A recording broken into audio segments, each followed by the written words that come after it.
How are you? Good. I'll let my staff get settled. There's a lot of news today, so I look forward to taking your questions. Good to see you. And I have some updates for you as well. Later today, President Trump will address the Business Roundtable's quarterly meeting, where he will tout his pro-growth economic agenda and answer questions before more than 100 of our nation's leading CEOs. In fact, it's the largest attendance ever for this event because business leaders are so eager and encouraged by President Trump's return to Washington. This follows President Trump's roundtable yesterday with the Technology CEO Council here at the White House, where he met with key leaders in the technology industry. And last night, President Trump also held an official swearing-in ceremony in the Oval Office for Sean Curran, who is now the 28th Director of the United States Secret Service. Sean demonstrated unbelievable bravery under gunfire in Butler, Pennsylvania this past July when an assassin tried to kill President Trump. As someone who got to know Sean personally throughout the campaign last year, I can say unequivocally that there is nobody better suited for this important role. And following the confirmation of Labor Secretary Lori Chavez DeRomer last night, the Senate has now confirmed 21 of President Trump's well-qualified cabinet-level nominees, far outpacing the previous administration. And looking ahead, tomorrow, the president will welcome the Taoiseach Micheál Martin of Ireland for the annual White House Shamrock ceremony.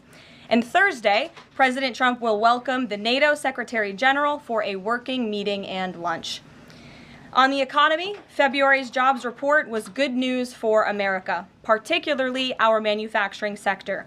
The manufacturing sector gained 10,000 new jobs in just 1 month under President Trump. This rebound was led by the automobile sector, where we saw 9,000 new auto jobs created already.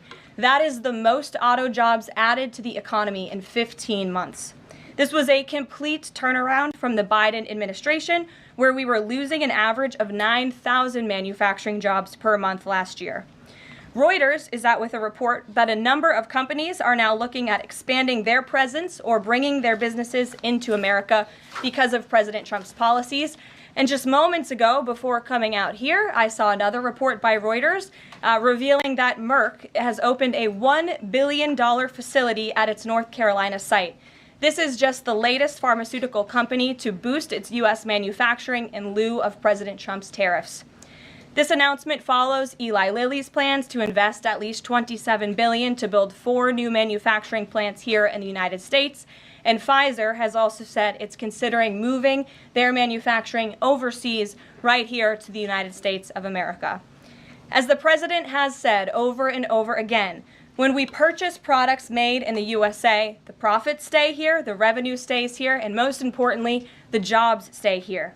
And despite the globalist mainstream media's attempts to worry consumers, President Trump will not repeat the trend of past American presidents who broke their promises to the American public and smiled while they stuck a knife in the back of American workers and shipped their jobs overseas. Our country has lost more than 5 million jobs in more than 90,000 factories due to devastating globalization over the last 3 decades alone. North Carolina lost 300,000 manufacturing jobs, including 60% of its furniture manufacturing jobs in the years following NAFTA. And in Michigan, globalist policies destroyed 250,000 jobs, including 40% of the auto industry, which again we know is clawing back because of President Trump's action already. These are harrowing statistics that represent countless towns and families who have been completely destroyed. But the America Last globalist era is ending under President Trump. He will no longer allow our country and our workers, our hard-working American families, to be ripped off. On another very important issue for the president, he continues to work hard to secure the border. If you missed it yesterday, CBP launched an enhanced home mobile app with a new feature, the Intent to Depart, which offers unlawfully present aliens or those aliens whose parole has been revoked an orderly and defined process to notify the U.S. government of their intent to depart the country. The CBP Home app strengthens our mission to secure the border and provides illegal aliens with a straightforward way to leave now before facing much harsher consequences later. A new report from Bloomberg just found that the number of aliens trying to reach our country by traveling through the jungle to Central America dropped a whopping 99% last month. And this follows the incredible news that illegal border crossings plummeted last month as well, down 94% at our southern border from last February under the Biden administration. As President Trump made clear during his historic address to Congress, we must finish this job and continue to carry out the largest deportation campaign in American history. And that is why the president fully endorses the continuing resolution that is before Congress and was negotiated by Speaker Johnson. He is encouraging all Republicans to vote yes on this clean CR, which freezes funding at current levels and will prevent the Democrats from getting their long-awaited government shutdown. Voting against this CR will hurt the American people and kill the incredible momentum that President Trump has built over the past 51 days. And lastly, before I take questions, I would like to commend the Washington Post, who I believe is in the room today. According to a new report from Axios, the Washington Post is overhauling their newsroom structure. It appears that the mainstream media, including the Post, is finally learning that having disdain for more than half of the country who supports this president does not help you sell newspapers. It's not a very good business model. And that's why we have people in our new media seat. And today we have Sargar Anetti, who is the host of Breaking Points, a popular political YouTube news and podcast show that has racked up nearly 1 billion views on YouTube, several hundred million podcast downloads since its launch in June 2021. He's also a former member of the White House Correspondents Association, but is now a part of the thriving independent media. We're very happy to have you with us here today. Why don't you kick off our briefing? Thank you. Really appreciate you having me, Caroline. A couple of questions for you, if I may. First on the stock market. So currently it's the 25th anniversary today of the dot-com bubble crash. There's a lot of concern for a lot of Americans right now about the state of the economy. President Trump has refused to rule out a recession. Secretary Lutnick, however, has told us there will not be one. So can the White House just tell and assure Americans today that there's not going to be a recession? Well, there's a lot to unpack there. So let me start by saying that, first of all, when it comes to the stock market, the numbers that we see today, the numbers we saw yesterday, the numbers we'll see tomorrow are a snapshot of a moment in time. And as President Trump has said, and I'm here to echo the remarks of this president of this White House, we are in a period of economic transition. We are in a period of transition from the mess that was created under Joe Biden in the previous administration. Joe Biden left this country in an economic disaster. Several statistics to point out. The delinquency rate on credit card loans increased 63% under Joe Biden, hitting a near 12-year high. Under Joe Biden, all net job growth went to foreign-born Americans. Real wages declined by 1.5% under Joe Biden. And as we all know, and this administration continues to combat, prices soared more than 20% under Joe Biden because of his reckless spending and economic policies. So we are in a period of transition from that economic nightmare under a president who had no idea what he was doing, never held a private sector job in his life, into a golden age of American manufacturing under a businessman and a deal maker in chief in President Donald J. Trump, who is implementing the formula that we know works. Look at President Trump's results in his first term. If people are looking for certainty, they should look at the record of this president. That's why the American people re-elected him back to this office. And look at everything that President Trump has already done and his team has already done in just 51 days. The massive efforts to deregulate, tax cuts, which we need Congress to pass the Trump economic agenda, the Trump tax cuts, which will unleash economic growth.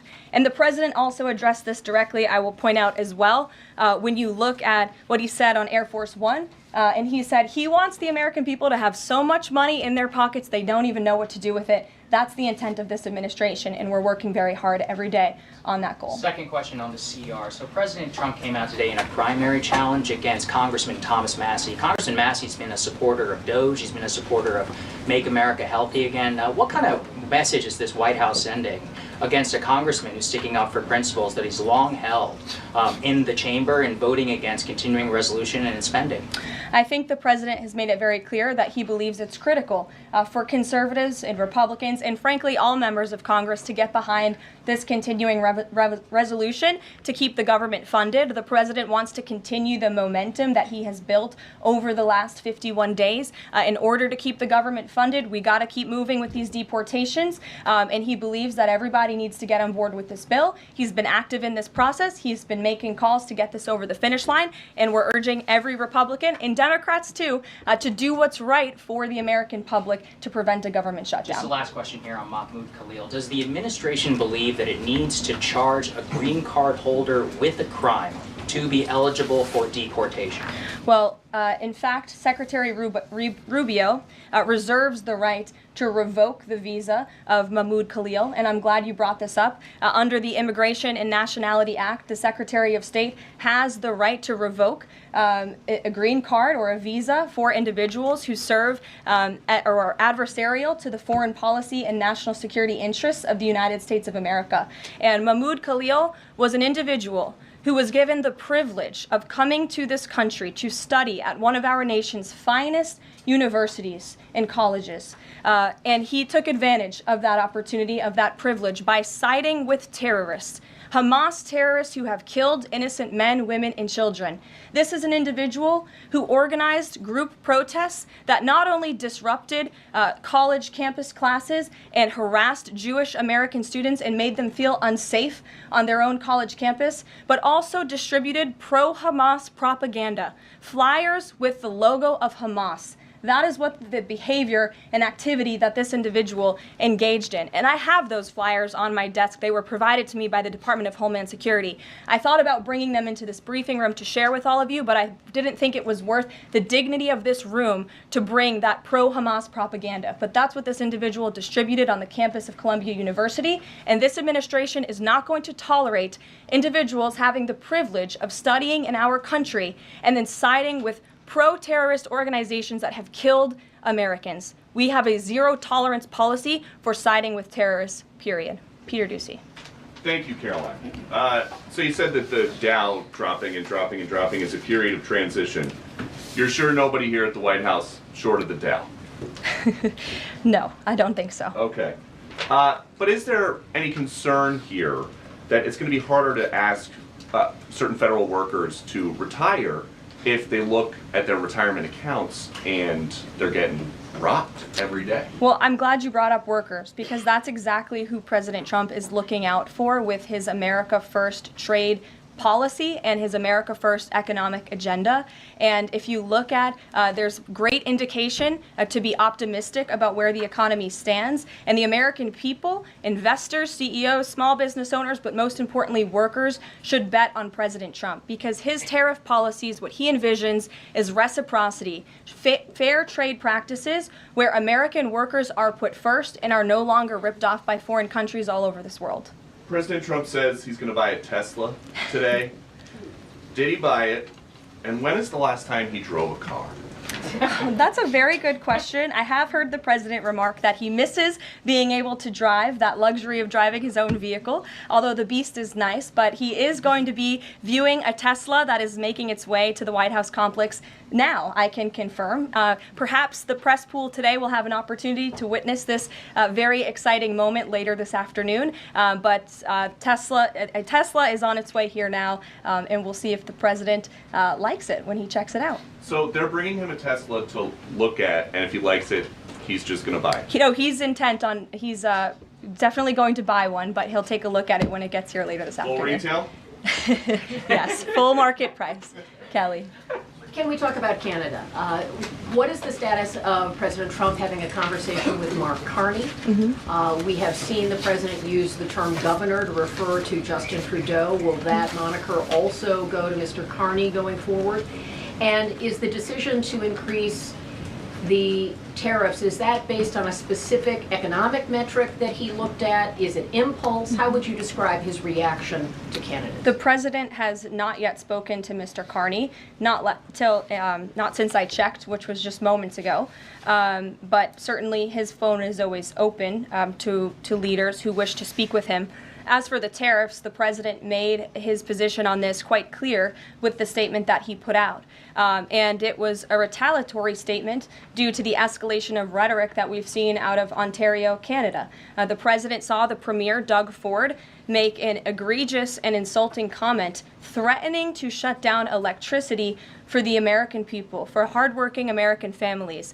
He made that threat. The president saw that and has an obligation and a responsibility to respond accordingly and represent the interests of the American people. So he has made the decision to add a 25% tariff.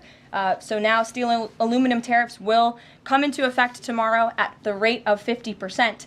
And our steel and aluminum industries have actually applauded these tariffs because, again, they know it's going to grow their industry here. It's going to allow them to export more steel that is made right here in the United States with American workers. Egregious and insulting are your words here, but that's what many Canadian leaders have said about the actions President Trump has taken toward Canada.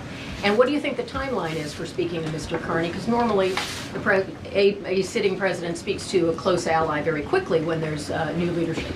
Well, the president is, again, responding to the fact that Canada has been ripping off the United States of America and hardworking Americans for decades. If you look at the rates of tariffs across the board that Canadians have been imposing on the American people and our workers here, it is egregious. In fact, I have a handy-dandy chart here that shows not just Canada, but the rate of tariffs across the board. If you look at Canada, since you brought it up, American cheese and butter, nearly 300% tariff. You look at India, 150% tariff on American alcohol. You think that's helping Kentucky bourbon be exported into India? I don't think so. 100% tariff on agricultural products from India. Look at Japan, tariffing rice, 700%. President Trump believes in reciprocity, and it is about dang time that we have a president who actually looks out for the interests of American businesses and workers. And all he's asking for at the end of the day are fair and balanced trade practices, and unfortunately, Canada has not been treating us very fairly at all over the past several decades. To the woman in the purple, because I saw you were making a face at my previous answer, so what's going on? Actually, I have a couple of questions. At the core of pro-Palestinian protests on college campuses and elsewhere is a demand to end the war in Gaza, a goal that this administration actually supports and has pursued. So why has this not been acknowledged or highlighted even? Because these colleges and these protests have again put out Hamas propaganda. The flyers that have been distributed call for violence. The flyers that have been distributed have the logo of an organization that has held Americans hostage, that murdered innocent babies, that murdered men, women, and children. They are a designated foreign terrorist organization, and we are not going to tolerate non-citizens, foreigners who come here on a visa engaging in such behavior, siding with terrorists. And the Secretary of State reserves the authority to revoke the green card or the visa of an individual who serves as an actually, it says right here, reasonable grounds to believe that the alien's presence or activities in the United States would have potentially serious adverse foreign policy consequences to the United States. And I think siding with Hamas makes that quite clear. Secretary Rubio exercised that authority, and we fully believe that we are going to move forward with more arrests, as President Trump previewed in his statement yesterday.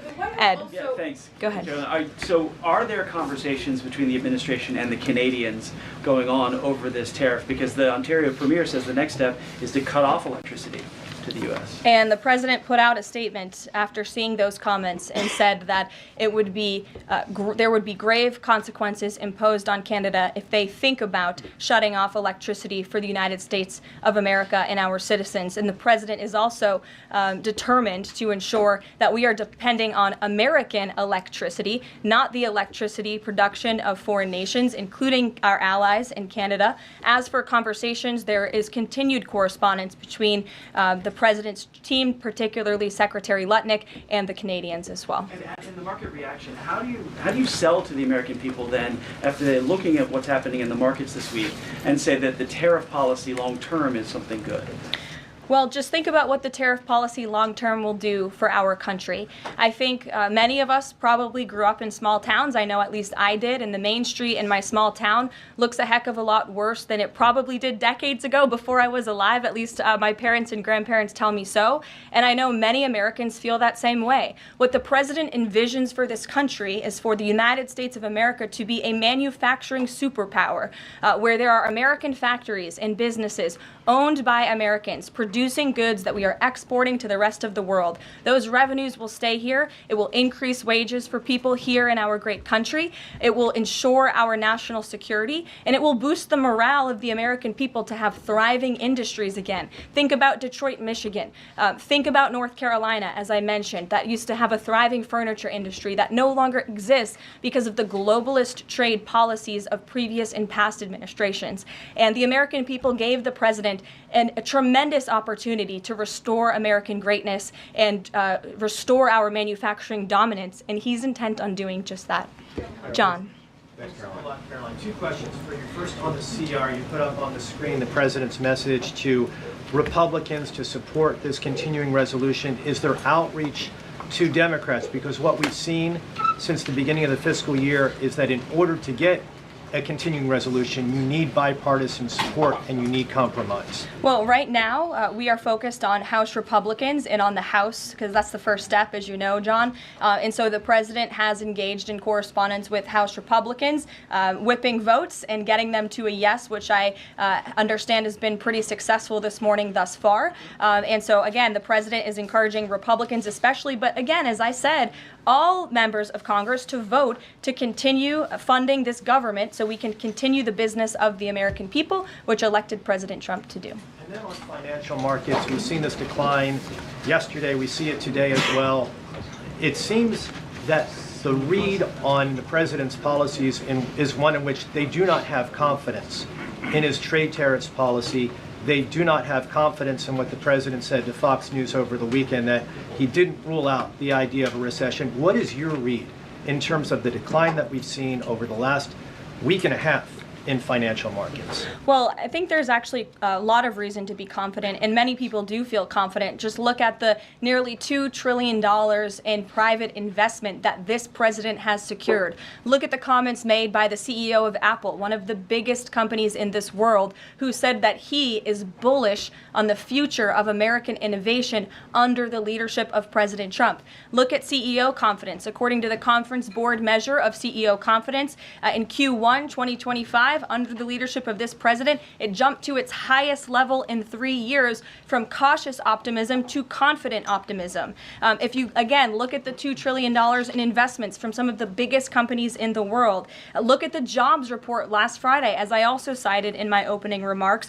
Fox Business reported that Trump sees a manufacturing boom in first full jobs report of his second term. Look at the auto jobs that have already poured back into America. We added 9,000 new auto jobs. Those are sticky jobs. Those are good paying jobs. That's 9,000 American families who will now be able to live the American dream because of the policies of this administration. You also look at small business optimism. The NFIB put out a report this morning. Small business optimism continues to be far higher than it ever was under the previous administration. There's a lot of reason to be optimistic. And again, the American people, CEOs and people on Wall Street and on Main Street should bet on this president. He is a deal maker, he is a businessman, and he's doing what's right for our country. He wants to restore wealth to the United States of America. Michael, good to see you. Hey, Caroline, thank you. Two questions, if I may. Will the administration be providing any relief to states affected by the Ontario power tariff? Well, the president has made it very clear that Canada would be very wise not to shut off electricity for the American people, and we hope that that does not happen. As for what would happen if that does take place, I'll leave it to the president to make those decisions. Does President Trump share the Justice Department's concern over rising egg prices and possible collusion of big egg? Well, we definitely We definitely do share the concerns of the American people when it comes to the price of eggs. However, good news, the average cost of a dozen eggs is actually down since Secretary Rollins and President Trump announced their plan. It's down $1.85. So that's good news on the cost of eggs. And as we know, under the Biden administration, egg prices went up 22%. This is another example of an economic mess that President Trump inherited, and the Secretary of Agriculture and the President are focused on fixing it. Secretary Rollins put out a 4-point plan rather, to address this crisis, and she has been honest and realistic with the American people, as this administration always is. It will take about 3 to 6 months to get the egg supply back to where it should be, but she's focused, and this administration is focused on doing that every day. Karen. Thanks, Caroline. Just back on the markets, you said that what we're seeing this week right now on Wall Street is a snapshot of a moment in time. But does the president think he bears any responsibility for the turmoil in the stock market this week? Look, the president is unwavering in his commitment to restore American manufacturing and global dominance, and I think he doubled down on that this morning with his new statement and the tariffs that will be implemented tomorrow on steel and aluminum. And he has said recently he's not looking at the market. He said you can't really watch the stock market, but all of the gains since Election Day have been erased in the S&P 500. At what point, how far do stocks have to fall before the president considers it a factor and changes course? Again, as I just said, the president will look out for Wall Street and for Main Street, just like he did in his first term, and people on Wall Street and Main Street should bet on this president. He's doing what's right for this country. Nick, good to see you. Good to see you too. Thank you, Caroline. So, is the president prepared, like what we saw with Congressman Massey, to pressure other Republican lawmakers into supporting this continuing resolution? Well, he is very much, as I said, engaged in this process. He's been making calls to lawmakers on Capitol Hill, and I think his statements against Congressman Massey speak for themselves, and I will let the president put out any additional statements if he chooses to, but he fully expects all House Republicans to vote for this continuing resolution. And just to follow up, can we start to anticipate seeing more of the president weighing in on upcoming 2026 races like we saw this morning? I'm not sure about that. I'm not even sure if I'm allowed to speak about that from this podium. I would check in with our outside political team for guidance on future races and the president's involvement. Elena. Thank you. I wanted to ask about some comments Elon Musk made yesterday. He said that there is $500 to $700 billion in waste and fraud and entitlement spending. He called it, quote, the big one to eliminate. Earlier this month, he also referred to Social Security as a Ponzi scheme. Should Americans expect changes, big changes, to Social Security and Medicare? President Trump has been unequivocally clear on this. He is going to protect Social Security and Medicare benefits and Medicaid for hardworking Americans who paid into these entitlement programs and deserve those hard-earned benefits. And unfortunately, the mainstream media has taken Mr. Musk out of context. I saw a Bloomberg headline that our team actually worked on getting updated and fixed because it was so wrong, and it took Mr. Musk out of context.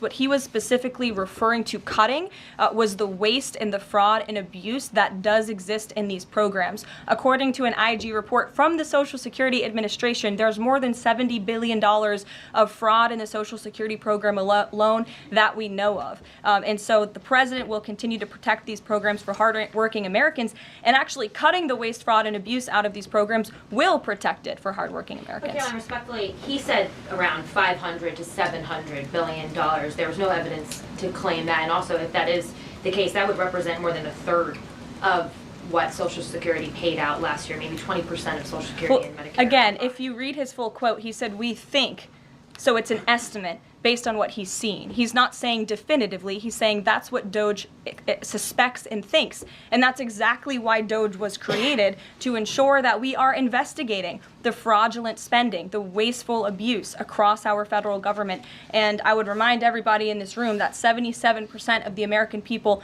support this effort by Elon Musk and DOGE to identify such waste, fraud, and abuse. Caroline. Go ahead. Thanks, Caroline. You're welcome. If we could just step back for a second. When President Trump last addressed the BRT when he was on the campaign trail, his big push was on tax cuts. He's going there today as he's proposing tax hikes in the form of tariffs. Not and true. I'm curious He's not doing why that. he's prioritizing that over the tax cuts. He's actually not implementing tax hikes. Tariffs are a tax hike on foreign countries that, again, have been ripping us off. Tariffs are a tax cut for the American people, and the president is a staunch advocate of tax cuts. As you know, he campaigned on no taxes on tips, no taxes on overtime, no taxes on Social Security benefits. He is committed to all three of those things, and he expects Congress to pass them later this year. I'm sorry, have you ever paid a tariff? Because I have. That's They it. don't get charged on foreign companies, they get charged on the importers. And ultimately, when we have fair and balanced trade, which the American people have not seen in decades, as I said at the beginning, revenues will stay here, wages will go up, and our country will be made wealthy again. And I think it's insulting that you are trying to test my knowledge of economics and the decisions that this president has made. I'm now regret giving a question to the Associated Press. Mary, go ahead. Hey, Caroline. I have two, if that's okay. The first one was on Russia, Ukraine. I know Special Envoy Witkoff said yesterday that Zelensky apologized in his letter to Trump.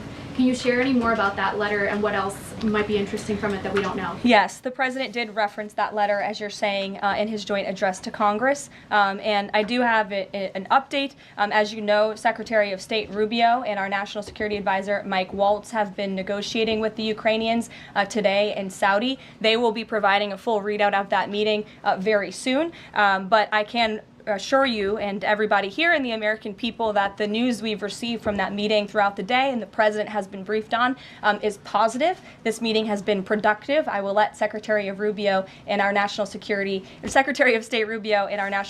Advisor speak to the specifics of what has taken place today when they are ready to do so when the meeting concludes.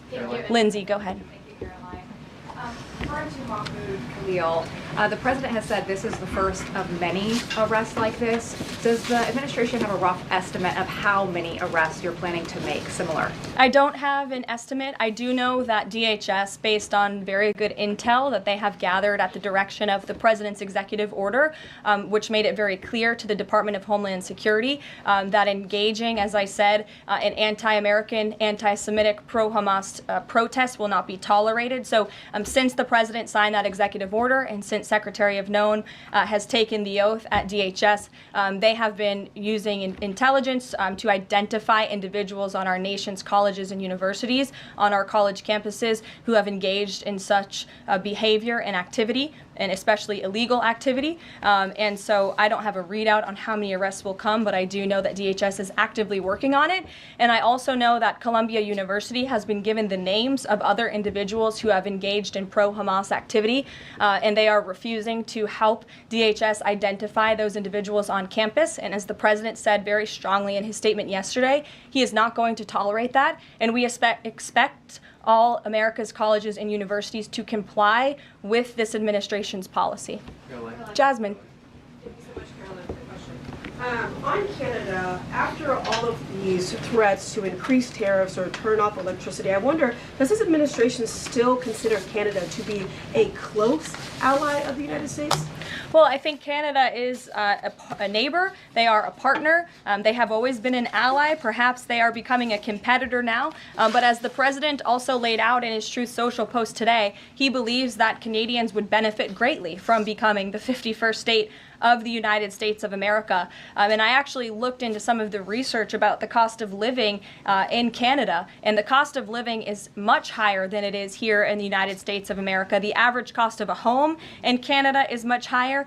In Quebec, the highest tax rate for an income of $150,000 or more is 53.3%, more than half of Canadians' incomes they are being taxed on. So the president has made it clear that he believes Canadians would be better served economically, militarily, if they were to become the 51st state of the United States of America.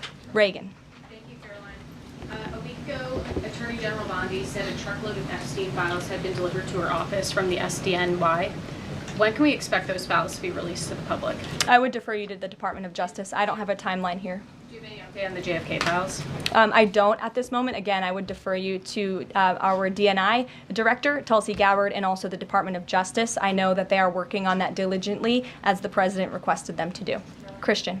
Thanks, Caroline. Two questions, since we've been talking a lot about tariffs. Have there been any updates on standing up the External Revenue Service to collect revenue from that? Well, we need reciprocal tariffs to go into effect first, and as you know, the president will be rolling those out on April 2nd, and then the next start of that process is collecting that revenue to ultimately create the External Revenue Service, which Secretary Lutnick is working very hard on and is quite enthusiastic about, if you have noticed from his media interviews. Can the president do that through executive action, or will it require legislation? Well, the president already signed an executive order to direct the Secretary of Commerce to establish the External Revenue Service, or at least to identify ways in which it can be done. I would defer you to the Department of Commerce for more on specifics on that.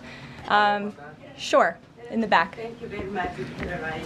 I have a few questions on South Korea and North Korea. First question, as you know, South Korean President Yoon has been released from illegal detention. What is the reaction of the United States as an ally? Is there a possibility of a summit with President Trump when President Yoon returns? Second question on North Korea. North Korea launched the several ballistic missiles into the West Coast yesterday. What is the White House's reaction on this? Sure. Yes, I'll start with your question on North Korea. We condemn these actions and we call on North Korea to stop their unlawful and destabilizing actions. As for South Korea, the U.S. and Republic of Korea's alliance is ironclad, and the Trump administration remains in close contact with our South Korean counterparts as we work together to promote a free and open Indo-Pacific. Sure. First question you didn't answer that release of South Korean president from jail. I don't have anything on that, but I can certainly check in with the National Security Council and get back to you. Sure, good to see you. Press Secretary, many are concerned about the validity of President Biden's official actions and also his pardons of the possible criminal actions of individuals such as his family members and Liz Cheney, as information is emerging that many of his official actions were auto-signed, possibly even the pardons, and without his knowledge or consent. Does the White House have any information available currently that Biden was actually the one that approved and signed those pardons? And second question, will the DOJ investigate whether President Biden's cognitive decline allowed unelected staff to push through radical policy and pardons without his knowing approval?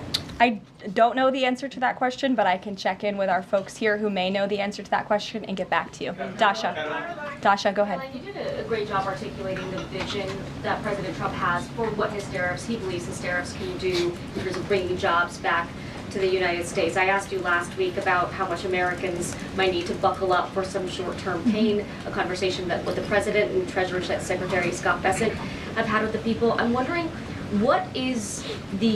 how high is the pain threshold for President Trump and for this White House as you watch some of the turbulence in the stock markets, as you field concerns from businesses and potentially see some of those approval ratings drop in the short term? How much is he willing to stomach that, and will he stay committed to his vision for tariffs even as all of this comes up? Well, the president has been working hard every single day to alleviate the pain that was inflicted by the previous administration through massive deregulation, through drill baby drill, as we like to call it, unleashing the might of our energy industry, which we know will ultimately drive down costs for consumers here at home. And again, as I mentioned, the president is intent on signing tax cuts for the American people to put more money back into their pockets, which will ultimately unlock consumer confidence. And again, I'll reiterate the president's words in layman's terms as he does best. The president wants the American people to have so much more money in their pockets, they don't know what to do with it. That's the goal of this administration,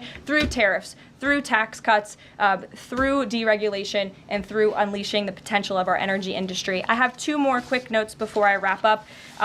April 28th, I can confirm that the Philadelphia Eagles will be here at the White House to celebrate their Super Bowl victory. I know there was a lot of fake news about an invitation that wasn't sent or was sent. We want to correct the record. We sent an invitation. They enthusiastically accepted, and you will see them here on April 28th.